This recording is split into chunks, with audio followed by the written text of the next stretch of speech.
welcome to my channel with Baratang. My name is Baratang and this is the second episode of Careers 101 with Baratang.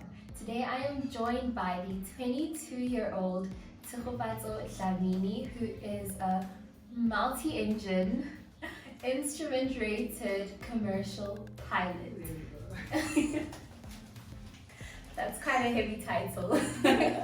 A well-deserved heavy title, and she is currently back in South Africa for just a few months before she goes along and explores, her own industry stuff. And she was able to make time for us here today, and I really appreciate it. Thank you so much for being here. Very humbled. I was very, very humbled when you reached out to me. I really appreciate it. I'm so happy. It's so great to share a passion with someone else. Yeah. Even though we're in the same industry, we're like in different departments of it. But it's like, I know what you do, you know what I do. Exactly. We feel each other. It's really amazing to have this understanding relationship going on. Definitely.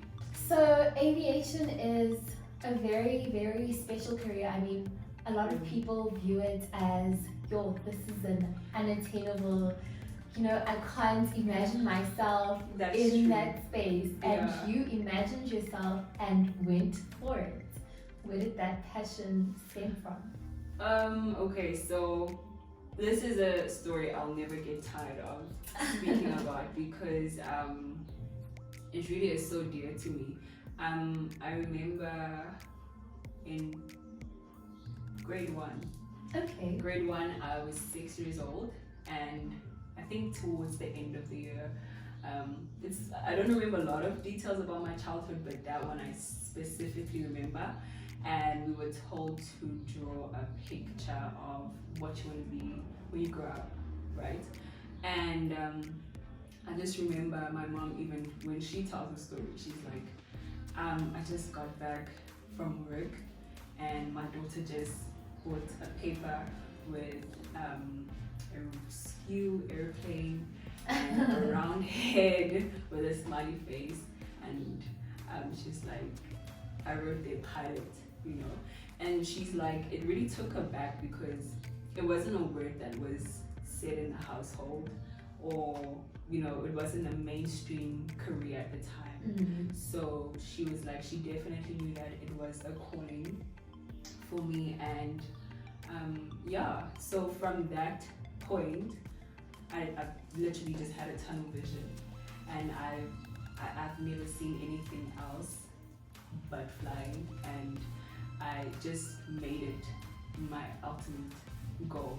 And my mom would always say you should have a plan B, you should have a plan C, but I had no plan B. It was this or nothing really. So I had to go for it. And when you were in high school, at what point did you decide to then dive into the career? Okay, so like I said, I had it in my mind. It was not going to escape from me. But I feel like the first realistic push I got was in grade 11. No, sorry, in grade 10. Okay. I think our high school took out this, I don't know if they worked with the air show at the Air Force Base in Waterkloof, and they allowed like 4 or 5 students to go to the air show, and I think my maths teacher, because she knew I wanted to be a pilot, and she immediately was like, hey, like I thought of you when I saw this, and I was just like blown away. I enjoyed that air show so much. It just kept sparking up this flame within me. And then the following year, another sweet, one of my sweet teachers in grade 11, she got her brother-in-law, who's a pilot, to grant me an intro flight for free. Oh, wow. And that was for the job shadowing thing, because in our high school that was really the thing. So I was just blown away, and that was the first time I actually was in a single engine light aircraft. And when I tell you, I don't even remember feeling my heartbeat. The whole flight was just everything, you know. So yeah, and then progressively, then after grade 12, I'm so blessed to have an aunt who was in the industry already. Oh, okay. And so she literally just took me by the hand and she made sure I got all the opportunities that I could to make my dream come true. That's really amazing. Yeah. Careers as we know them, you go to university for 3 to 4 years, you graduate, Yeah, you get a job, and that's just the route that every career path takes. Yeah. But it's very different for a pilot. So how do, because what everyone sees when you say pilots or what they think of is like, oh my gosh, you're flying for a major airline. Exactly. And how do you get to that point from when you do your first training flight? Yeah. That's a really great question, because even now I have people who have that assumption, you know, they come to me with that assumption. And I always say, okay, so there's 2 parts I'd like to just bring through that. So firstly, like any beginning training skill that you have to acquire, you start small, you know. So you'll start off with your training aircraft, and they're usually a single engine right in front of the aircraft, the aircraft nose, and just usually a 2 to 4 seater, you know. And so you'll then progress and get to eventually, if that is where you'd like to end up, flying for an airline, you know. And so another aspect then in the training that I like to use as an explanation to make people understand is I like to compare flight training to driving school. Okay, so you then decide, okay, I want a driver's license, right? So you go find a driving school. Okay, you find a driving school, and then you tell them I want 10 lessons, right? And then they'll ask you, when do you want to fly? Correction, when do you want to drive? See, flying is just my entire vocabulary. They'll ask you when you want to drive. You'll tell them, okay, I want to drive on Monday, Wednesday, whenever it suits you, right? And so the pace that you choose to go along with your driving is not the same pace that it would take me. For example, if I decided to drive every day, you decided to drive, maybe have lessons twice a month, it varies like that. And so it's the same concept in flight training. You choose your flight school, and that's usually based on convenience. So you have to find a flight school in an airport closest to you, I think is the most ideal. From there, you then start making bookings, writing your exams, and the journey is specific to you. You know, so you can choose to be a full-time student, you can choose to be part-time, and how part-time do you want to be, how full-time do you want to be, you know. So it's all, I can never say it takes this amount of years, because for me, my private pilot license and commercial pilot license combined took me 15 months.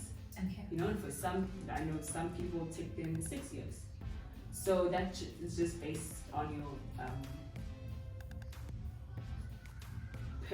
not permanent frequency, or your part-time or full-time. I know in this industry I've watched multiple interviews, and the one thing that seemed to have come up a lot was that young black females aren't really, they're not progressing to where they should be in this current industry, and that brings major issues with like trying to encourage someone to follow their dreams, follow their passion, and be at a place that you are currently. How did you manage to deal with that pressure of being in a male-dominated, white-dominated industry? Sure. Okay, so firstly, I want to say that yes, I feel like not just in the aviation industry, but I think in a whole range of industries, women are, I feel like, aren't granted the same opportunities as our male counterparts, and with the same or even greater experience and qualification thereof. So I just then want to take it back to saying, in the same sense that there are not a lot of women represented in this industry, I feel like the women that really have pushed the boundaries have pushed them really big. You know, I mean, for example, the director of the South African Civil Aviation Authority, Because exactly, she is a phenomenal African woman, you know, at the highest level of civil aviation, you know. And for those of you who don't know, the director status, that's like the CEO of the South African Civil Aviation Authority, and the marks that she's imprinting in Africa as well, you know, exceptionally great. And of course, for a woman like me, then I have my more, I want to say, realistic role models, you know, people who have really encountered and have dealt with and have placed such a huge mark in my journey in terms of being the voices, you know, being a shoulder to cry on when it was really going deep under for me. And I had the pleasure of meeting Rufilwe Ledwaba. She was the first black female helicopter pilot, you know, and she's just been doing so well for other women in aviation as well, you know, her foundations and everything. So she was such an icon to look up to, and she's given me such great advice. Miss Nandi Muloko, she flies for Mango. My aunt Mateko Nyati, she's been my rock, you know. So I'm just really grateful that not only have I had great people to look up to, but my day-to-day role models have played a huge part and still play a huge part in my journey, because it hasn't ended. It's still very, very fresh. My journey is still really, really fresh. It's such an amazing sight to see how women are holding each other's hands and, you know, making sure that each and every one of them are able to progress, and there isn't competition, and, you know, everyone just wants to see everyone else succeed, and that is what I'm here for. Exactly. And I feel like, you know, in a space where you're already so suppressed, I don't feel like there's time or energy for competition, because we're like, you're so suffocated that you're just like, okay, if I can't get through this myself, I need to have my other sisters getting through this with me. So we have a huge workload to do. I mean, to then further on keep bringing the bar higher for those coming behind us, after us. So we still have a long way to go. We really do. But you're doing a great job. I mean, here you are, a 22-year-old looking up to those who have been in this industry for a very long time, and them paving the way for you to be successful, and you're recognizing those efforts. I think that's all it takes to just really classify this whole thing as, you know, a meaningful experience. And I'm pretty sure that they're proud that they're making a difference in someone like you's life, you know. I hope they are proud of themselves, because they have no idea. We'll be sure to let them know. So how did you then end up in the Netherlands? So the Netherlands, I think that is still being the peak of my career. So there was a not PR company, forgive me, an administrative company from the Netherlands that were working with the South African Transport Department, and they wanted to help 10 commercial pilot license holders had the opportunity to convert their South African license to a EASA, so European license. And so it was first of all converting and then upgrading, because it's like I said, a commercial pilot license, upgrading it to a frozen ATPL. So that's an airline transport pilot license, you know. So I saw that ad, and I remember that day I couldn't really send through the stuff, or it was a very, very last minute thing.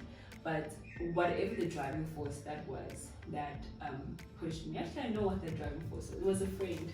It was a friend who's now in Nigeria, and I'm still so grateful for speaking to him and him helping me out on that day.